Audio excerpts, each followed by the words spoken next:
எங்குமே இந்த பதட்ட நிலை கிடையாது, தமிழ்நாட்டில் மட்டும்தான் இந்த நிலைமையை பரப்பிட்டு இருக்காங்க, திமுக காங்கிரஸ் உள்ளிட்ட எதிர்க்கட்சிகள் எல்லாம் இதை பரப்புறாங்கன்னு அண்ணாமலை சொல்லியிருக்காரு.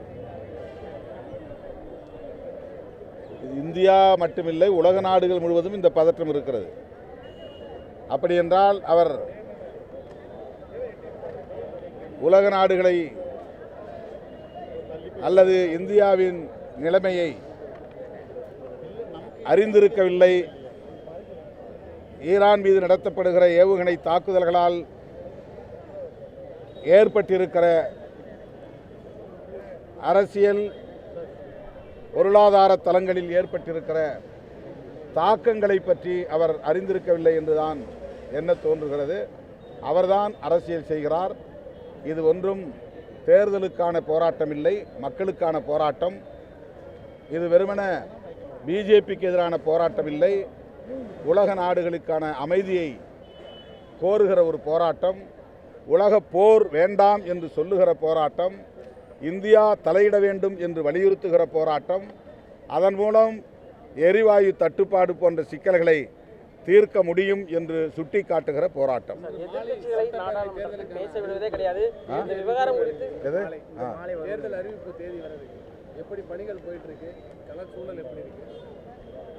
திமுக தலைமையிலான கூட்டணி கட்சிகளிடையே தொகுதி பங்கீடு குறித்த பேச்சுவார்த்தை சுமூகமாக போய்கொண்டிருக்கிறது. தேர்தல் தேதி தேர்தல் ஆணையத்தால் இன்று அறிவிக்கப்படலாம். திமுக கூட்டணியாவது பேச்சுவார்த்தையை தொடங்கிவிட்டது. இன்னும் அதிமுக பாஜக பேச்சுவார்த்தையை தொடங்கவில்லை. அவர்கள் கூட்டணி அமைப்பதற்கே போராடி கொண்டிருக்கிறார்கள். 2021 அதிமுக தலைமையிலான கூட்டணியில் இருந்த கட்சிகளையே ஒவ்வொன்றாக தம் கூட்டணிக்கு இழுக்கிற வேளையில் ஈடுபட்டு தேமுதிகவை இழந்து நிற்கிறார்கள். இப்போது நடிகர் விஜய் அவர்களை அந்த கூட்டணியிலே இணைக்கிற முயற்சியில் ஈடுபட்டு வருவதாக ஊடகங்கள் தெரிவிக்கின்றன. அழுத்தம் கொடுத்து அவரை அடிபணிய வைக்க முயற்சிக்கிறார்கள் என்றும் ஊடகங்களில் பெரிய அளவிலே விவாதிக்கப்படுகின்றன. அவர் அந்த அச்சுறுத்தலுக்கு அடிபணிவாரேயானால் அவருடைய அரசியல் எதிர்காலம் சூனியமாகிவிடும். அது அவருக்கும் தெரியும்.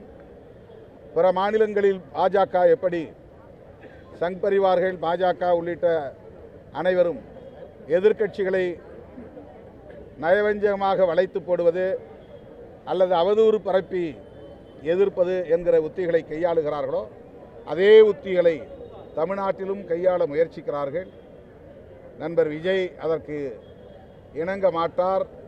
தன்னுடைய எதிர்காலத்தை அவரே சூனியமாக்கி கொள்ள மாட்டார் என்று நான் நம்புகிறேன்.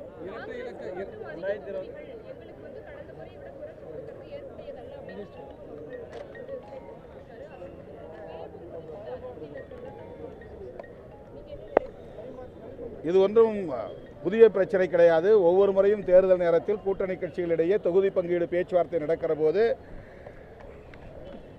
மாறுபட்ட கருத்துக்கள், முரண்பட்ட கருத்துக்கள் விவாதங்களின் போது வரத்தான் செய்யும். ஆனாலும் இறுதியில் சுமூகமான தீர்வை காண்போம். ஆகவே இந்த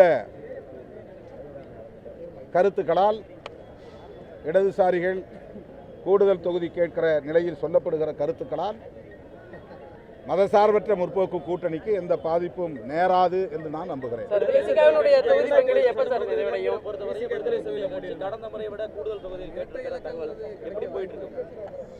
அதுதான் தகவல், நீங்கள் சொன்னதுதான் தகவல்.